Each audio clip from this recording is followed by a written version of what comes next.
Okay, hello everyone. Welcome. We're going to just wait like 10, 9, 8, 7, 5, 4, 3, 2 seconds to start the transmission, the stream to other channels in Portuguese and Spanish. Maybe I think that's okay.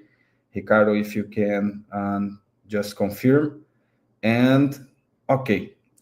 Uh, Thank you, everyone. Welcome. We're going to start. And we have here Marcela, Angela, and Juliana. Thank you for all for come to us to this time. And I will just read my script to not make any mistakes. So, hello, everyone, and welcome. Thank you all for being here today. You are joining us live or who is watching the record later. So, I'm really excited about our session, and we want to make the most of our time together. So, my name is Daniel Nardim. I'm a journalist from Belém, a city in the Brazilian Amazon. I'm the executive director of Amazonia Vox, an independent journalism platform. Our focus is exactly solutions journalism, and we are proud to offer free resources like a database of regional and local sources and voices, and a list of communication professionals in our area, Amazon or Amazonia in Portuguese, or Amazonia in Spanish. So I encourage you to visit an Amazonia Vox or amazoniavox.com to explore our platform and these free tools like a database of sources and a database of local professionals of communication. And today we're going to have the help from Larissa Noguchi. She's going to start in a few minutes to be here with us. And this is the fourth session in our six-part webinar series, which runs every Wednesday at 7 p.m. Brazil time until the last one, September 3rd. This series is a collaboration with Knight Center for Journalism in the Americas and initiative of the University of Texas at Austin. This project is a part of Amazonia Vox special coverage for COP30 with support from the Itaú Foundation and Roche. We also want to thank the organization Ambiente y Sociedad from Colombia for providing the simultaneous Spanish translation. And sure, thanks to Lúcio Mesquita, who is translating the session to Portuguese, and Carlos Lara to Spanish version, you are listening from them. So our fourth session, today we have welcome and learning from Julian Strobel. You can Julian Strobel is an economist and manager at the Avina Foundation and worked for 14 years on topics like new economy, Amazonia, Panamazonia, and climate action. Our goal is to build cooperative bridges to improve the lives of vulnerable populations. Marcela Martins, a journalist specializing in climate and environmental, and she's mentor for Climate Tracker in Latin America and in Brazil. With extensive experience as a reporter and TV host, she's an accredited instructor for the Solutions Journalism Network. And talking about Solutions Journalism Network, we have the pleasure to host here Angela Evans. She's the Climate Network Manager and Director of Communities of Practice at the Solutions Journalism Network. And Angela connects and supports journalists in creating rigorous reports on solutions to systemic problems. She also leads the global network of climate journalists and manages grant programs. So I will stop to talk because I talk too much, and let's start the presentations for these sessions. We're going to start with Marcela, then we're going to have Angela, then Juliana. You are watching us, you can drop your questions in the chat. And after the presentations, we're going to mention a few of them in the end of our session for a Q&A moment. So, Marcela, I will come back to screen and show your screen. This one, correctly? Yes, thank you, Daniel. Hello, everybody. Can you listen me? Yeah. Okay. So we're going to start right now, and you have 10 to 15 minutes. So just start and welcome. Thank you for being with thank you. I'm very happy to be here. And I hope I can help with this presentation. If you have questions, you can send. We will try to answer that on the end of the presentation.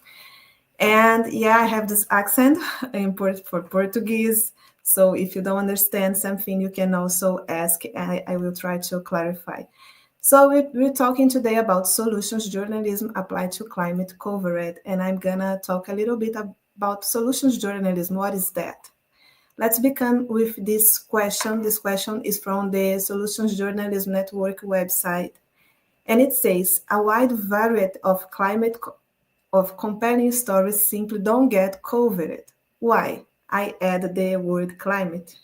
It's not on the original phrase, original sentence.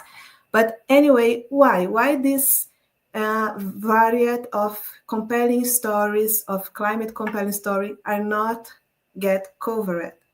Let's think a little bit about that. We're gonna answer this in some minutes. But first things first, let's talk about what is covered. To journalists to decide what have to be covered, we decide based on new worthiness criteria. We all learned that at college, probably. And yes, today we do it automatically. We don't think a lot to do that, but yes, there are criteria to decide what we have to cover. So newsworthiness criteria are the set of values journalists use to decide whether an event or issue deserves to be reported as news. I mean, there are a lot of things happen in the world with the society, and we have to decide what deserves to be reported as news. Danielle, please. So we have a lot of newsworthiness criteria. It depends on the size of the media outlet. It depends on the guide baselines. But these I choose are the most important, the most common. So we have time, when the story is recent or happening right now, proximity, what is geographically close from the audience, impact the number of people affected or the significance of consequences. We have prominence, involvement of well-known people or institutions. We have conflict, presence of tension. We have human interested, emotional or personal appeal that resonates with audience. We have novelty or oddity, something unusual, unexpected, or surprising with surprising elements. And we have usefulness and utility, or practical value, for example, consumer advice or guidance. So I invite you to look for all these criteria, and we can see they not about problems. They're not only about problems, but somehow at journalism, we are always covering problems. And why? Why you are doing that? If the criteria is not pointing this way. This phrase, the sentence, is also from Solutions Journalism Network website. And for me, it's it's a strong sentence that changes your mind. So that's why I choose to share this sentence here. I'm gonna read for we all. The job of the journalist is to hold an accurate mirror up to society. The standard focus on problems distorts the mirror. We're not seeing a true picture of how the world actually is. We need to cover how people are solving problems to remove this distortion, to give an accurate picture of the world.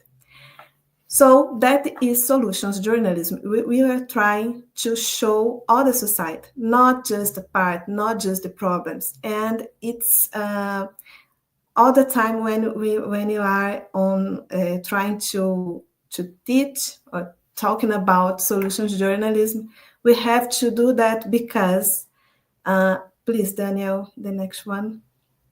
Because the answer for the first question is The field of journalism has traditionally been resistant to seeing responses as legitimate fodder for investigation. Some reports and editors fear it will be perceived as advocacy, fluffy, or PR. So sometimes, a lot of times, journalists think talk about solutions is not journalism, is fluffy advocacy, and it's not true. The truth is what we're talking about before. We are not doing our job in the best way. To do our job as journalists in the best way, we have to look for solutions stories. Okay, so let's talk a little bit about what is a solution story, or we call the four pillars from solutions journalism. You have to think about how to cover and how to find solutions stories. You have to think about these four pillars. They always there. The first one is a solutions story response to a social problem. It's not an individual problem. It's not a solution to a very specific individual problem. It's a response, and have to be a response to a social problem. The second pillar is evidence. The third is it offers insight, and it has limitations. Daniel? So let's talk a little bit about these four pillars. So a solutions story responds to a social problem. If the story doesn't describe a response, it's not solutions journalism. And that's important to think about, because we're not looking for potential. We're not talking about, a lot of times we do report about a problem, and at some point we say, okay, but specialists say, if we did that, if we improved that, it is good journalism, but it's not solutions journalism. On solutions journalism, we investigate responses that work, or we investigate responses and show they don't work, but we have to focus on the response. That response should be explained in the context of the problem it's trying to address. So we have, again, a lot of problems on the society, but society is all the time organizing, trying to respond to these problems. And a lot of times it works. So that is what we are trying to cover. Again, thank you. Can you back, Daniel? Okay, and another important point is the narrative should show how it works. So you're not just saying it works, you have to say how it works. It's a big part of your work as journalists to investigate how it is working. Okay, Daniel, please. Daniel, now, thank you. The second pillar is evidence. So a solution journalism story have evidence, as all good journalism. You know, if you're talking about a problem, you have to have the evidence. And if you're talking about a solutions story, you also have to have evidence. But that's very important, because when we talking about solutions journalism, a lot of times, again, people are saying, oh, it's not serious, it's not important, it's just good news, great news, sweet news, and that's not the truth. So when we show the evidence, we show it's a journalism content, it's a story. Quantitative or qualitative results that shows effectiveness or not effectiveness. Again, sometimes we become, as journalists, to investigate what we think is a solution, and on the end, we discover it's not a solution, it's not working. And yes, our work is all done as journalists. Again, we use this structure from solutions journalism to show something's not working. and so people can move on, can looking for other solutions. Okay, but no, again, Daniel, thank you. Uh, but we have to have evidence. I have an example on the end, and we're gonna understand. But looking for all kind of data you can find on these stories sometimes is a challenge, because especially here in Latin America and also in climate stories, a lot of time people who are organizing and having solution for society problems, they don't stop to collect this data, and sometimes you as a journalist have to do that by yourself. But yes, it's very necessary. And you also have to be transparent if your audience about that evidence, what tells us and what it doesn't. I mean, I don't feel I have to talk about that because it's obvious, but sometimes the obvious have to be told. You're not trying to tell a happy story, So it's something. If the evidence shows something it's not the ideal, that's okay too. You're only putting all the evidence together, okay? And insight is the third pillar. So to be a journalism solution story, this situation have to offer insight. I mean, have to offer lessons that make the response relevant and accessible to others. In other words, what makes solutions journalism compelling is the discovery, the journey that brings the reader or viewer to an insight about how the world works and perhaps how it could be made the work to work better. So the insight is very important. It's a key point of the solutions stories, because yes, you're gonna read about something that happened in other part of the world, but you're gonna see, okay, maybe it works for me, it works on my land, it works on my house. So a great story for solutions journalism offer this insight. Daniel. And limitations, because there's no perfect solution. So these solutions have problems. They don't solution all the problem from the society, and sometimes they cause a little problems, so you have to show these limitations. No response is perfect, and some work well for one community but may fall in others. A responsible reporter covers what doesn't work about it.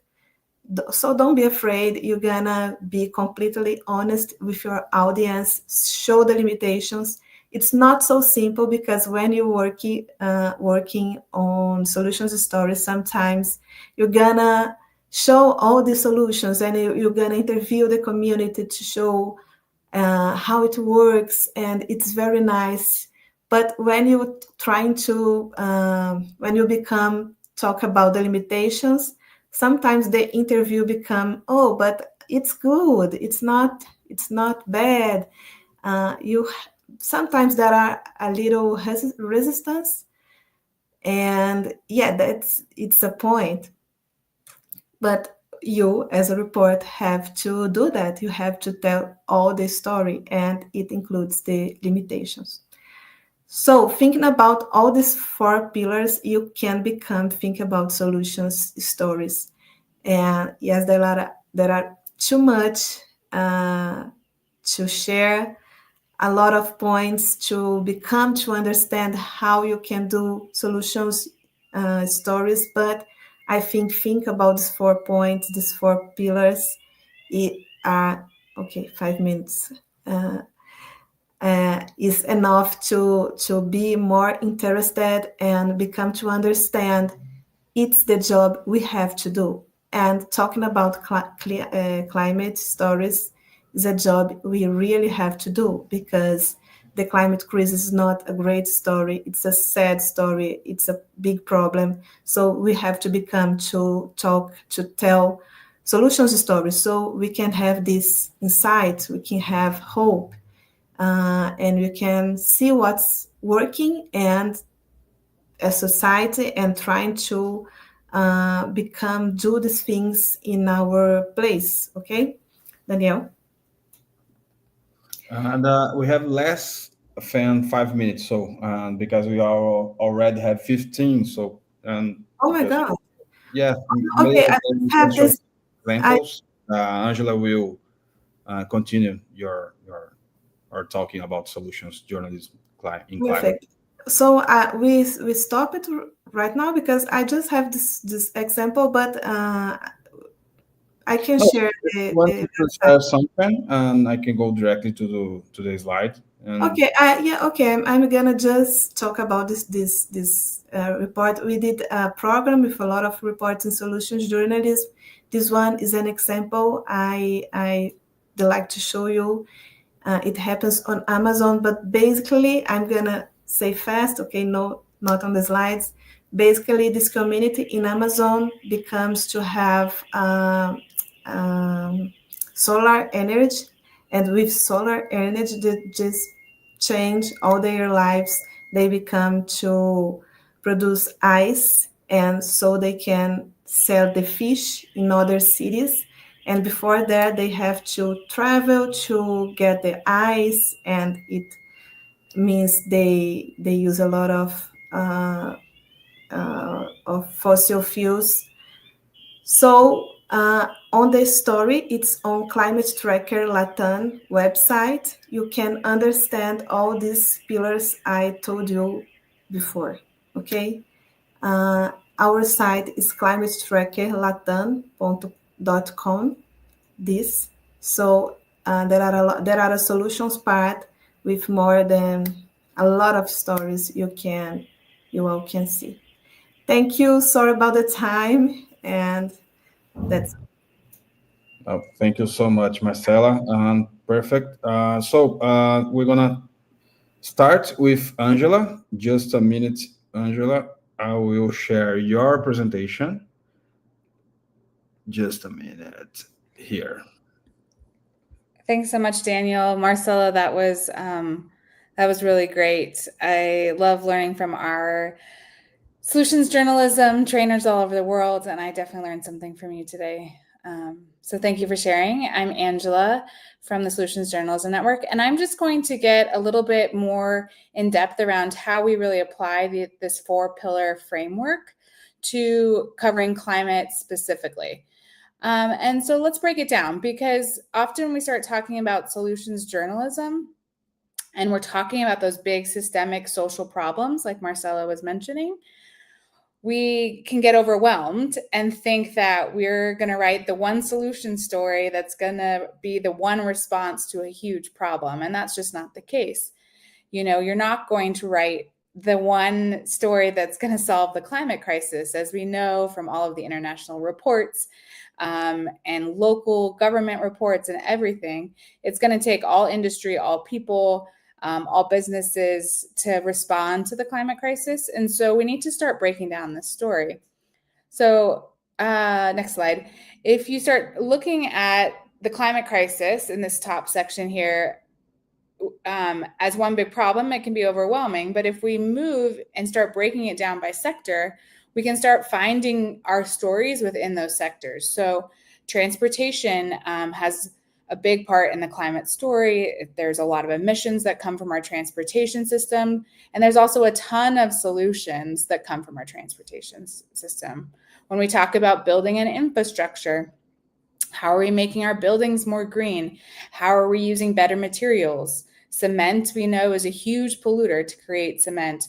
So what other things can we start doing? And you can go tree planting, electrification, or maybe it's the industrial food system. And so within each of these things that we break down out of the overall climate crisis, we can also break those down. So at the bottom here, you'll see, okay, if we're looking at the industrial food system, how do we start breaking that down? We know that the industrial food system produces a lot of greenhouse gas emissions, nitrous oxide, other pollutants. So what are some solutions to that? They can create a lot of biodiversity loss. I know Brazil has a lot of experience with this. So how do we start addressing solutions within the industrial food systems to account for biodiversity loss? Same with labor injustices, how farm workers are treated or how they're responding to extreme heat. And obviously also like rural communities and how they're affected. Again, I'm not going to go through all of these, but you can go to the next slide. You can see how you can start really breaking this down. So if your beat is more construction or built environment, you can start breaking down the different issues, the different problems, and from there, pull out the solution stories. Or if you're in energy and industry, if you report on fossil fuels, okay, what are some solutions within that sector? And so that's one way that we can break everything down. The next way I want to highlight that we can break everything down, if you go to the next slide, has to do with how we look at the climate story and how we look at the responses we need to make globally, individually, government, all of these things to really address it. The first thing that we can look at, and some of you may know about this if you've covered climate, we need to find mitigating actions and solutions. So these are actions that directly or indirectly reduce greenhouse gas emissions or capture carbon to reduce the long-term impacts of climate change. We hear a lot about carbon dioxide. It's as we spew it into the atmosphere from burning fossil fuels for energy and transportation. There's also issues of methane that's like become more and more apparent in recent years, how detrimental that is from not just oil and gas systems, but livestock, landfills. So how do we start looking at mitigation as a potential source for finding a solution story? Here you'll see on the screen a story from the United States about a northern state of Maine, which is a coastal community, also a huge dairy location. And so as they're dealing with warmer waters, they're looking at diversifying what they grow in the ocean. One big resource is seaweed. But they're also finding in Maine these people are experimenting, and it's been going for a couple years, and it's proven to work, that actually feeding cows seaweed instead of traditional gas reduces the methane they emit. And so this story shows through the 4 pillars, it's not perfect, that there might be a way to address some of the methane released from livestock by growing more seaweed. On the next slide, another story about mitigation comes from the Solomon Islands, about how tribes are interacting with the carbon credit economy to really bolster their livelihood. This is a really great story, probably one of my favorite stories that I've read, a solution story I've read in the last year. And I'm going to get to this later. I know we've heard a lot about carbon credits. And this is a good example of how to use the 4 pillars of solutions journalism to show what is working. And there's so much reporting out there that shows that carbon credits largely don't work. And we want to avoid greenwashing. We want to avoid giving credit for solutions that don't actually work. And I'll talk about that a little bit later. The next section, or the next kind of idea we can start thinking about when we're looking for a climate solution story, is we can look toward adaptation. So the adaptation is changing behaviors and practices in response. We're all living through the climate crisis every single day. It's coming. It's now. It's not coming. So there are a lot of solutions that prepare people and ecosystem for climate impacts. It's a very, very rich area. For example, this story is about farmers in northwestern Indian state of Rajasthan. They have experienced extreme drought, And basically this was a pretty simple solution in that it took them 6 weeks to move all this dirt and create this mud barrier that better captured rainwater when it did rain and have it flow to certain areas. And over the course of some time, they saw their farms come back to life through this channeled water. Some of them, these farms revived for the first time in over 2 decades. Their wells recharged with water. More migratory birds came back. And one of the things that's so fascinating about this story is that several farmers who had actually had to move to the city because they couldn't make an income on their farms anymore were able to come back and keep farming. So this is how we had to adapt the landscape, right? Because the water is different and rain patterns are different to thrive in this changing climate. Here's another one from India. I just want to talk a little bit about adaptation, not in the context of new shiny technology, but also in traditional practices. This is about a community in India that use vetiver grass to cool both indoor and outdoor spaces. And they've used it for centuries, and it's making a comeback as people are experiencing more extreme heat. I will say there's also a great story in the New York Times last weekend about Spain's cultural practices of things like the siesta, taking big breaks in the middle of the day, that obviously that culture has been known for centuries, but how that makes so much sense in our current climate context. That's another example of an adaptation. And then the last section is resilient. How are we creating new practices and behaviors to ensure our survival, to ensure that we can still thrive in a changed environment? Resilience and adaptation can feel similar, but this is really more of the preparing for climate impacts and climate disasters versus accommodating those that we already experience. So it's much more about preparing communities for a more secure future, even despite climate change. And it's not about resilient communities. Like sometimes we can talk about resilient communities, which, as people, we are resilient. This is really about systems and infrastructure that are resilient. This is a great story from a Brazilian outlet dedicated to education. And it's a 3-part series that talks about how schools can build their resiliency through adequate infrastructure, adaptable curriculum, and socio-emotional support for the school community in the face of disasters. Again, one of the best examples of solutions reporting I've seen recently. And lastly, next slide, one last story I want to highlight about resilience. This is about a parish in Puerto Rico that installed solar panels and did a couple other things within their parish so that when there's an extreme disaster, whether it's heat, power outages, whatever, they have a place that they can go and have power and be safe. And that's the Resilience Hub in this parish. Real quick, I just want to talk about how we still bring accountability journalism into our climate solutions reporting. So I mentioned greenwashing, if you go to the next slide. Often companies and industries, maybe even governments, depending on where you are, will promise big solutions or promise new technologies and say, hey, this is how we're going to beat climate change. Some of those may work and some of them might not.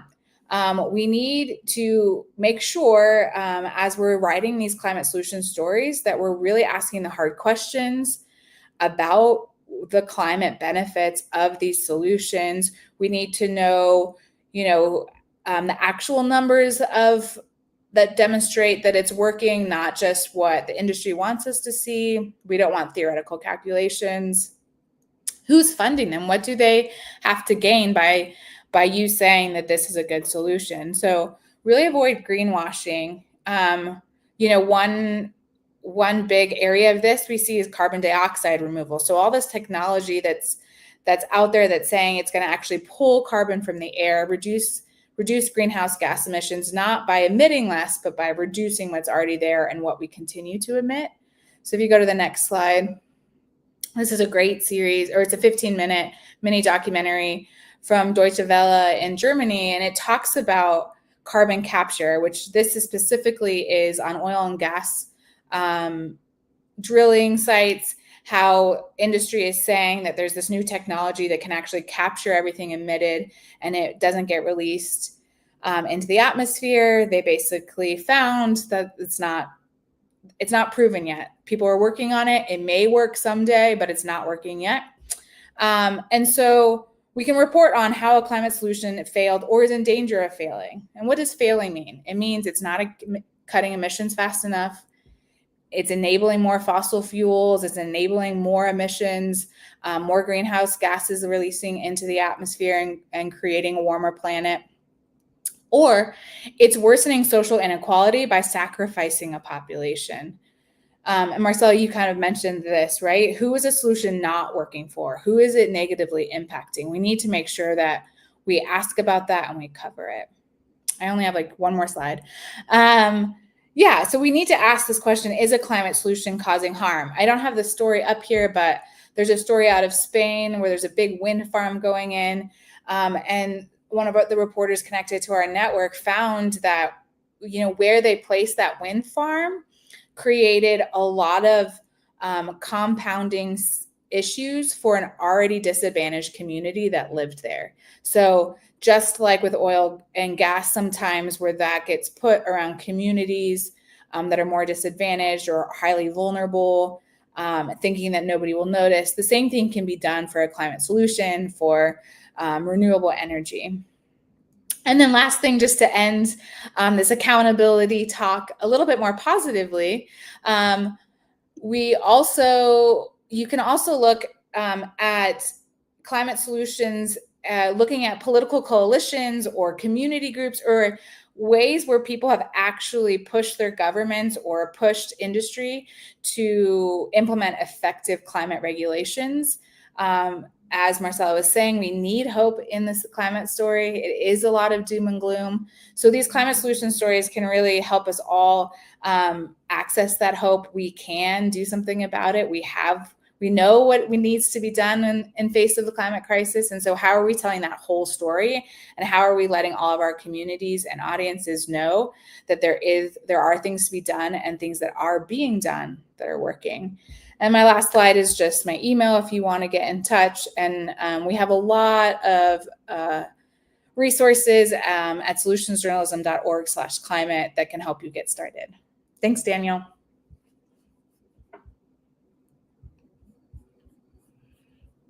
Okay, perfect, Angela. Thank you so much. I hope you stay with us too. After Juliana, we have a lot of questions and comments here. And now we're gonna listen Juliana, because we decided to invite her because I learned too much with Juliana in a session, and she explained to us, a group of journalists, saying, okay, solutions journalists, but first, what is solutions? What is climate solutions exactly? Because sometimes we know about the problem, but not too much about solutions. So, Juliana, it's a pleasure to have you here with us. And I will share your screen, or maybe you... I will. Okay. Thank you so much. Let me just click on the right. And I improved my English since London, right? Now it's better. That's great. So thank you so much, Daniel, for the invitation to be here today. I'm Juliana Strobel. I'm Climate Action Director at Fundación Avina. Fundación Avina is a Latin American philanthropy. We are investors, but also re-grantors of collaborative processes.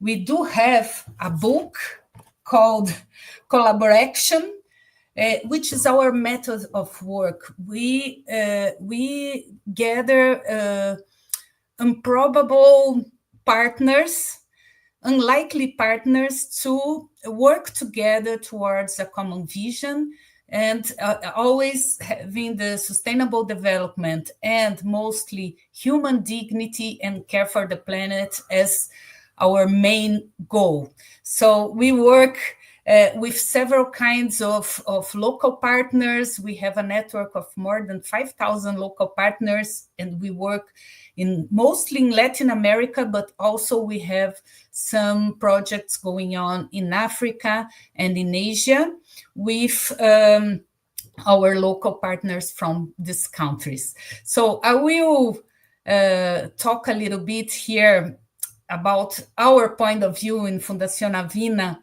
of climate solutions.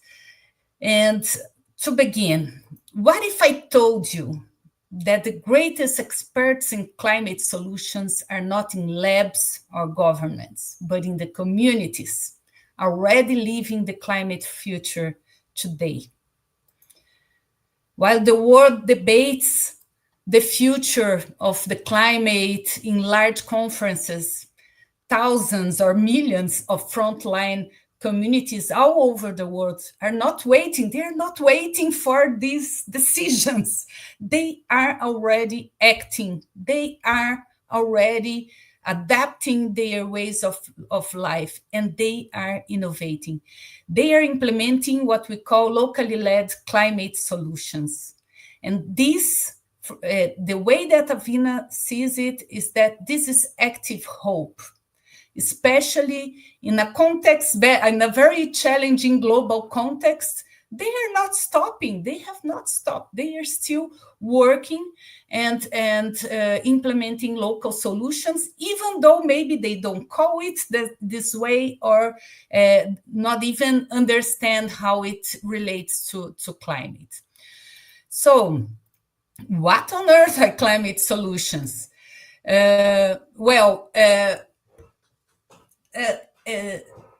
It was Angela and Marcela told a little bit about what is a problem, what is a solution. So a solution normally is a response to a problem. And when we talk about the climate agenda, the climate problems are always related to the impacts that climate change make to the local communities and cities and the human beings in general. No? And then we have in the climate agenda those building blocks. So I will give some steps back because maybe it's important to have everybody on the same page. So these building blocks from the UNFCCC agenda are related to mitigation, when we need to reduce greenhouse gas emissions, adaptation, when we want to protect livelihoods and strengthen their resilience, loss and damage, when there has been already an impact and a reversible impact of climate change and we need to deal with it, and the means of implementation, so the resources and support for climate action. All of these must be transpassed with climate justice to ensure equity and rights in climate action. This is our point of view in Fundación Avina, and also it is what we see going on with a lot of other philanthropies. So climate solutions and enabling conditions, what are that? What is it? No? So climate solution are any strategy, practice, or technology that help to combat climate change. It could be technical, natural, social. It could combine efforts to mitigate and adapt and generating co-benefits, be it environmental, social, or economic.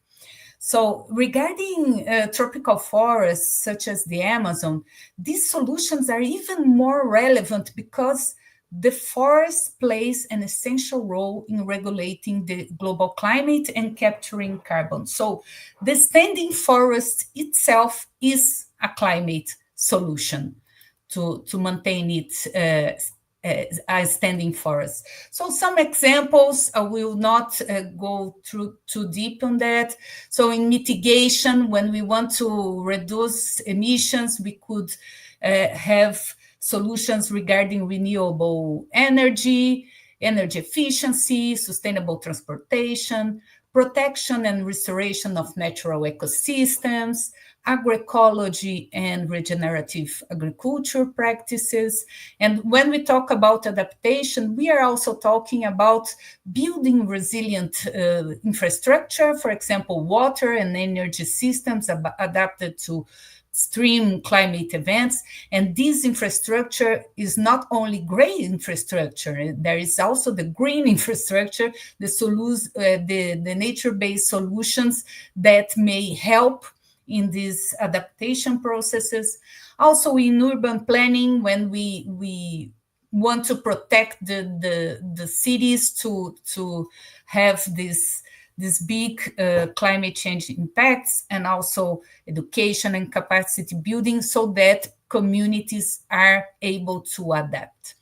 And when we talk about enabling conditions, they are very linked to what the UNFCCC calls the means of implementation, because the effective implementation of climate solutions, they require enabling conditions to create the necessary environment for change. So here we are talking about all these meetings that happen. We are talking about public policies that may help scale a climate solution.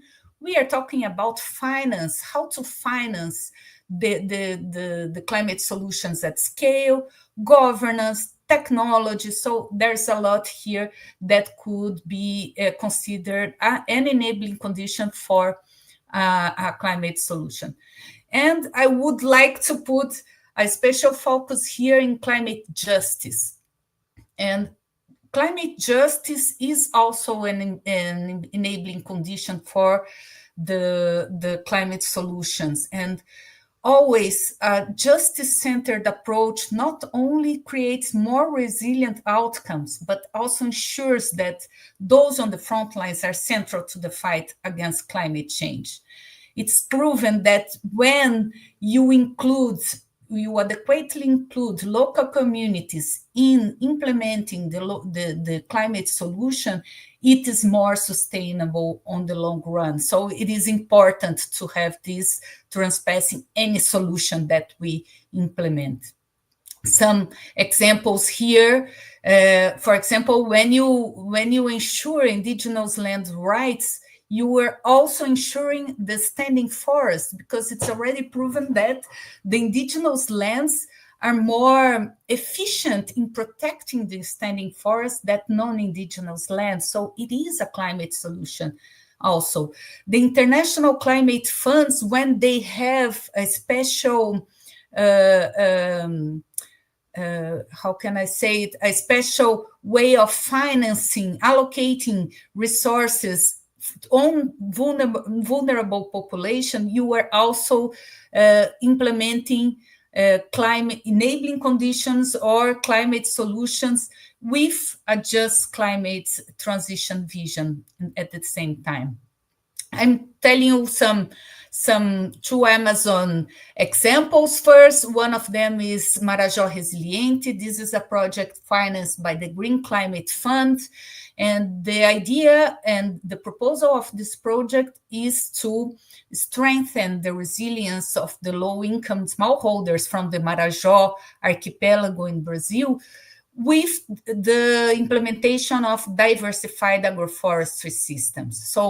So that they are more adapted to the changes that are already happening in the region, and it's foreseen to be even more. So through the diversified agroforestry systems that they implement, and that they are also being the multipliers of the knowledge, not only the scientific knowledge, but also they combine their ancestral knowledge in this implementation, they are being the protagonists of the implementation of this climate solution. So here you have the website to it.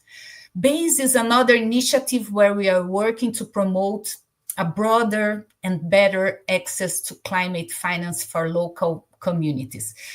Since Avina is focused in vulnerable communities, we are very worried about how the international climate finance is not flowing to local communities. It goes to big farms or big structures or big technologies, which are important, especially to achieve scale.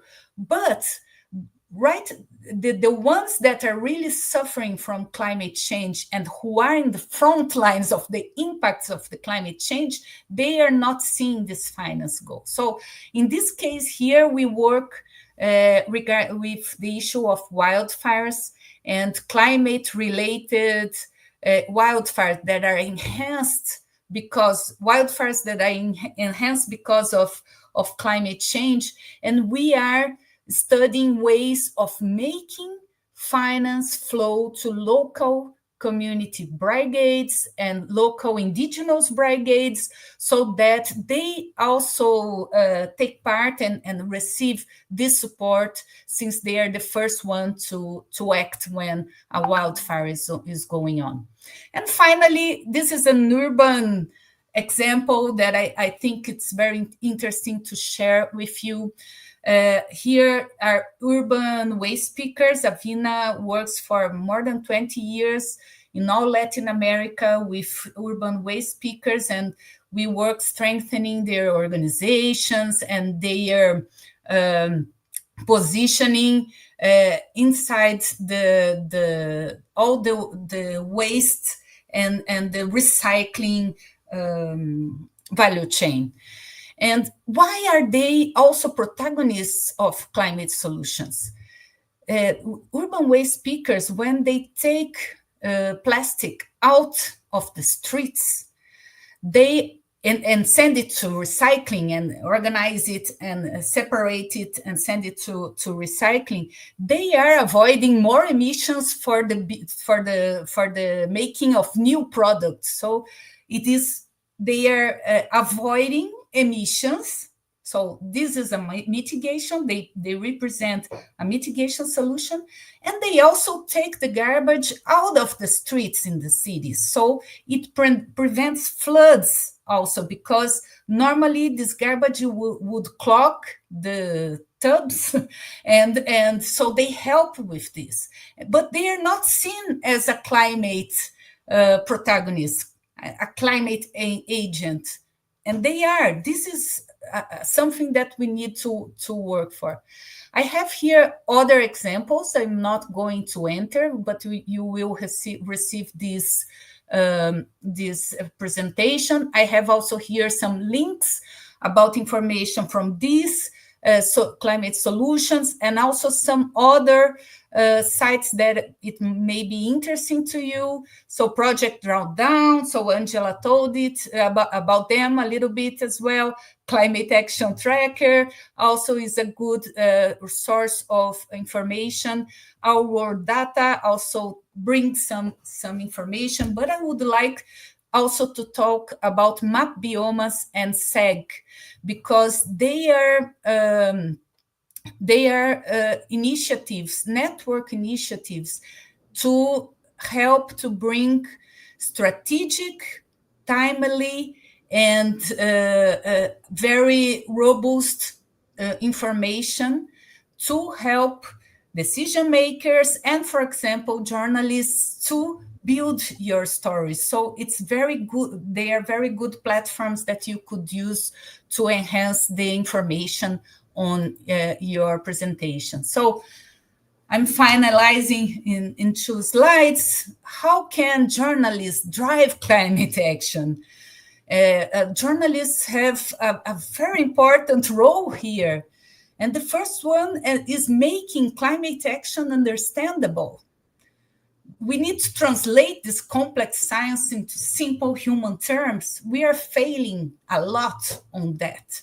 And then the masses don't understand climate change because we are failing in the communication, how to communicate it. And also, by answering what's in it for us, we need to connect the climate solution to tangible benefits for the people that maybe are far away from the Amazon, but in ways that they understand, like jobs, health, food security, stable planet. This is how we connect with people from all over the world, all the climate solutions that are being implemented. And also, I would like this is my bias here, and I need to talk about it. We need also to change the hero of the story. We need to shift the focus to local communities as the protagonists of innovation and of the implementation of locally led adaptation solutions, mainly. It's important. They are doing a lot already, and they are not being recognized. And the end game that we want to achieve is follow the story with funding. We need to use powerful narrative to channel climate finance where it's needed most, in those local communities who are suffering from climate change and are implementing adequate locally led climate solutions, but are not being supported. So to finalize, I just want to say that climate solutions can be in huge technologies, can be, and they are, but climate solutions also looks like a smallholder in the semi-arid region harvesting water to survive a drought. Or they look like a fisherman on the coast who protects the mangroves that shields his village. They also look like an indigenous community in the Amazon fighting for the land that is our planet's heart. So these are the actions that we must learn to see, to recognize, and these are the solutions we also must learn how to finance. And I really believe that solutions journalists are key actors to help us achieve that. So thank you so much, and I'm here if you have any questions. Perfect, Juliana. Just to mention some things. The last session we held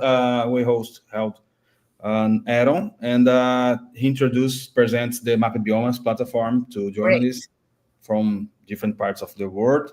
And I'm looking to the chat, and you can drop your questions and comments. And I'm looking some journalists from like Lisa from Nigeria, a lot of journalists from Africa, and I would like to mention it. Our initiative, Amazonia Vox, we have a lot of inspirations. One of them is an African solutions journalism initiative, because when I read the text, the manifest from them, saying like we are tired to listen and read stories about our place, our territory, Africa, because they only talk about our problems, but we have a lot of solutions here. And if you change the word Africa for Amazon, is the same thing. What we are here, journalists from Amazon, and more than in the last times. In this time, we had a lot of light in Amazon, a lot of focus in Belém because of COP30. Yes, we have a lot of problems, but please listen to local voices and know more about our solutions. And if okay for you, Angela and Marcela and Juliana, I would like to show a short video. It's not too much short. We have a 4 minutes video. But it's my time in the session, okay? Just for time, 4 minutes. And it's one of the episodes. I invite you to go to amazoniavox.com, because we have a new series called Climate Solutions Leading Locally. And this is a short story about in the country of Maranhão, state of Maranhão in Amazon. And I have in Portuguese, but we have English translation in the text. And just a minute to share my screen, and I can do it. Ok. Compartilhar tela, share my screen here, sharing, and I hope you enjoy it. Just a minute. O que eram as barraginhas, né? Era uma solução, e é uma solução climática, que traz um microclima para aquele lugar, para aquele ambiente.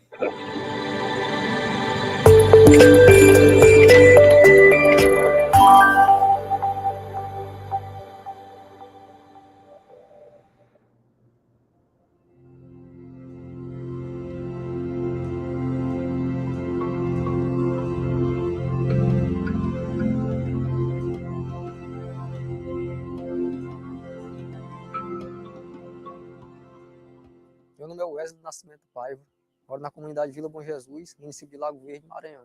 Eu sou agricultor familiar, a gente trabalha com culturas anuais, também trabalha com criação de suínos e aves.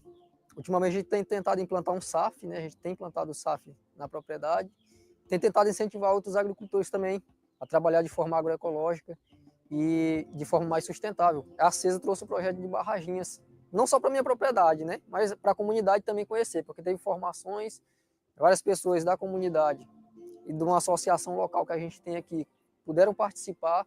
Então as barraginhas elas enchem com a água da chuva, aí são feitas em descida, uma após a outra, que é para quando encher e sangrar, uma vai enchendo a outra gradativamente. Aí daí ela desce para o açude que a gente tem lá, bem maior, que é de 1 hectare, para ir mantendo essa água por mais tempo. Teve o inverno, encheu as barraginhas, só que o verão foi muito forte. Morreu bastante coisa, desde pastagem até as plantações de frutíferas e outras coisas mais. Mas onde tinha barraginha, a vegetação estava mais verde, então tinha umidade ali. Estava fazendo o papel dela, que era infiltrar água para o solo, que esse realmente é o papel da barraginha, né? Mas quando meu pai era vivo, ele sempre plantou, né? Igual eu falei, sempre chovia. Né? Na época certinha era 6 meses de verão, 6 meses de inverno, e conseguia produzir tranquilamente. O verão forte, sim, mas tinha chuva também no verão. Já tinha chuva no verão, hoje não. O inverno é inverno e deixa embora. Quando o verão chega, vem e queima tudo. Tem ficado cada dia mais seco, as mudanças climáticas estão chegando cada vez mais e mais apertando a forma de produzir. Quando começa a chover, chove demais. Então já chegou até a vez das pessoas perderem produção na região.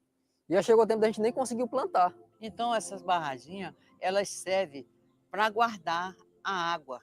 Ela fica ali reservada nas barraginhas. Como a gente não trabalha com irrigação, não tem kit de irrigação, não tem ainda equipamentos que a gente consiga produzir tudo irrigado, esse microclima que é criado ao redor das barraginhas ajuda a manter essas plantas vivas, que é o objetivo da gente conseguir produzir. Plantar um milho, um feijão, na época do verão. O sol é bom, sim, mas o sol vem e mata.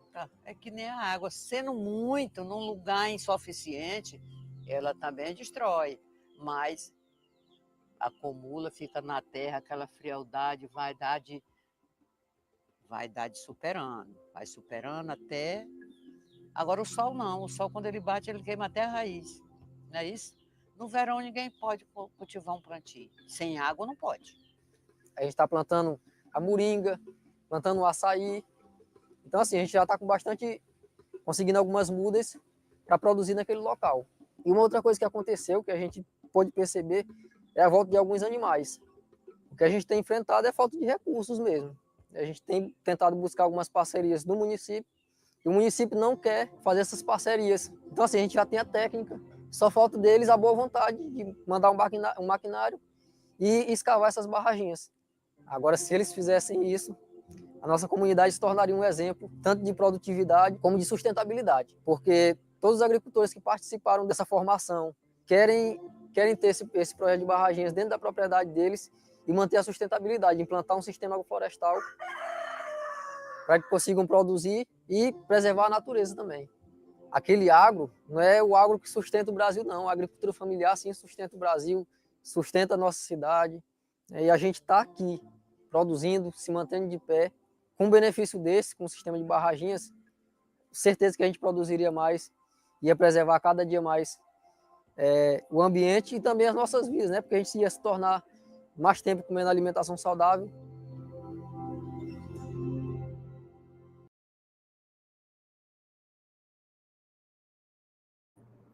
That's it. It's just one episode from Lessons from Amazon. It's a series. We're gonna have like 35 episodes and short stories with local voices and practical solutions. And this one like adaptation. And I will ask one question for all of you. But first, just to mention it, I think it's important.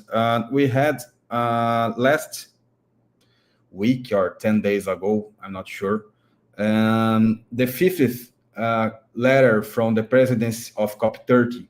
And this week, that's another one. But one phrase, one statement, I think it's so beautiful and important to all of we are discussing here. And André Correa do Lago, the president of COP30, signed this text of the fifth letter. And in this part, he says like this: memory is an infrastructure, and storytelling is a form of climate action capable of connecting generations, building belonging, and restoring trust. I think it's so beautiful, and I want to share with you like so important what we are doing, telling the climate stories, telling not only climate stories, but solutions stories. And I would like to invite you to read this text from the letters from the presidents of COP30. And because we need to talk more about the negotiation process and COP30, not about the logistics things. And Angela, starting with you, but I want to hear from Marcela and Juliana. How to produce solutions stories in climate and bias, but not to being too much. I wrong the pronounce every time. It's not naive, it's naive, right, Juliana? Naive. Right. Naive. So this is my concern.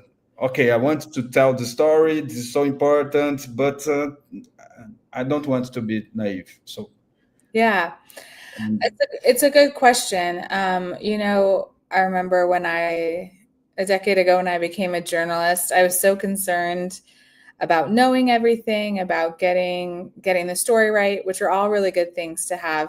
And I had an editor tell me, Angela, you aren't the expert. Your job is to speak to the experts and translate that for everyone. And so I think with the climate story, it can be very overwhelming.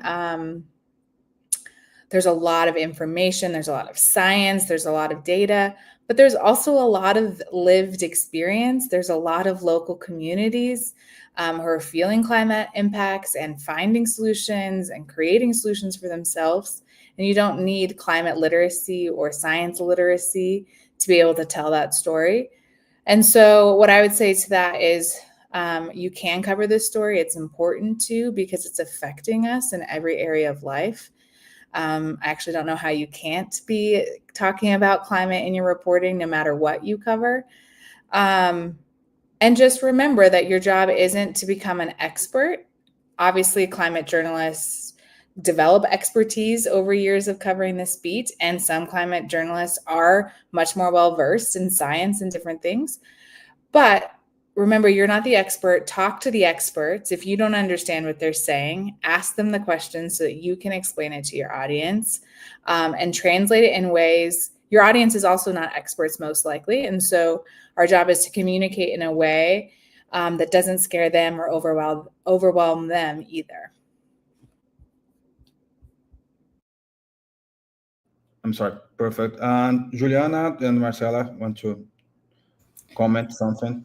No, I think Angela said it all. Just, I think that for a journalist, I would, of course, we need to talk to the experts, and we need to go to the local people and sit and have a conversation and let it flow, drink a coffee. And then it's not naive. You will understand that what they are telling with their own words can be also translated to material that you can later publish. So I think we need to have both translations going from the experts to the mass people, and also from the local people to the mass people, because actually they are really feeling that. They are really already living climate change. So it's not false what they will tell you. So just this recommendation to sit and have a coffee with them. Perfect. Marcela? Yeah, I think the fact you can be naive sometimes, it's enough to be careful all the time you're doing journalism. So keep it on your mind. It's actually a good question. Okay, I have to do a good job. I will use all I know about journalism also in this solutions work. And Angela said about the specialist. The specialist is the most important. And sometimes you have a solution and you have specialists working on that, but you can looking for another specialist to explain you what this specialist is saying. So you have to go deep and deep, and that's the way you will be fine and not naive. Yeah, and sometimes I'm in concern, like for example, this local solution we won't resolve the global problem. Maybe resolve the local problem, but it's important to show it. So this one can do it. Why you can't, right? It's like something like that, and I don't know if you agree with that. And No, just say completely. And you always say in climate, think globally but act locally.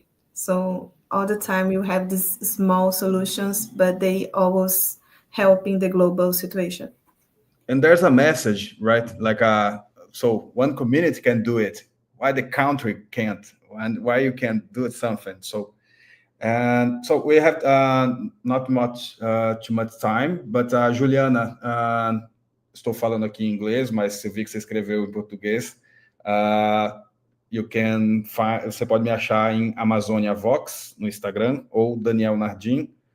And for who is listening in English, I'm sorry, who wants to contact with me, you can follow me in Instagram and Daniel Nardim or Amazonia Vox. And I will use my contacts to invite you, starting with Marcela, then Angela, and we finish with Juliana. Your last comments and your contacts who want to keep in touch with you. Oh, thanks a lot, Danielle. Love this job, your job in Amazonia Vox, and very happy to talk about solutions, to talk about climate solutions. If you want to find me, I'm on Climate Tracker Latin America website, and my email is Marcela. How can I say arroba? I don't know. It's at the symbol at, yes. At climatetracker.org. Okay, thank you so much, Marcela. And we talk a lot with Climate Tracker Latam and Amazonia Vox project. So thank you for all your time and your passion with solutions journalism. Thank you so much. Angela, thank you so much. I know your time is short this year, and it's a pleasure to listen to you. And I'm really grateful for solutions journalism, because when I learned about solutions journalism, maybe I changed my mind and I passion to journalism one more time. And thank you so much. Yeah, thanks, Daniel. It was great being with everyone here on this call and learning from Marcela and Juliana as well. Like I said, you can definitely keep in touch with Solutions Journalism Network by looking at solutionsjournalism.org/climate if you want the climate-specific resources, or you can email us at climate@solutionsjournalism.org. And really glad to see this course going through and this focus ahead of COP. It's so important to really, as we've said, to have that local context applied to this big global discussion. Thank you so much. And Juliana, your last comments. And I think this is the year to solutions, right? We need to improve. And yes, this is the implementation year. The COP30 presidency is saying that this is the implementation. It should be from the beginning, but now it's at least well said by them.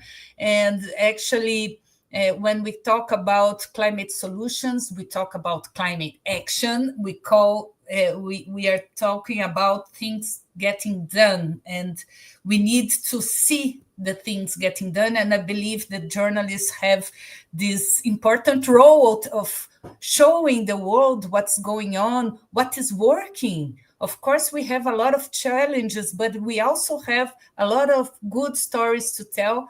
And I believe the journalists, especially you guys that have this focus on solutions, you are very important to the whole climate ecosystem, so that we move forward and we engage broader audiences in this issue. So thank you so much. I'm also in LinkedIn and Instagram, Juliana Strobel.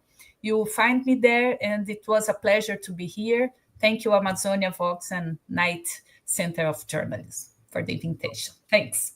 Okay, Juliana, Marcela, and Angela, thank you for your time, and thank all of you staying being with us. We're gonna see you again next week, the same time and same day. And the presentations from Marcela, Juliana, and Angela, we're gonna put in the system of the course of Knight Center. Thank you, Larissa. I'm seeing you in the chat. Thank you so much. And Ricardo, Carlos, and Lucio, and Filipa. Thank you so much. Have a good night. Bye-bye. Thank you. Thank you. Bye.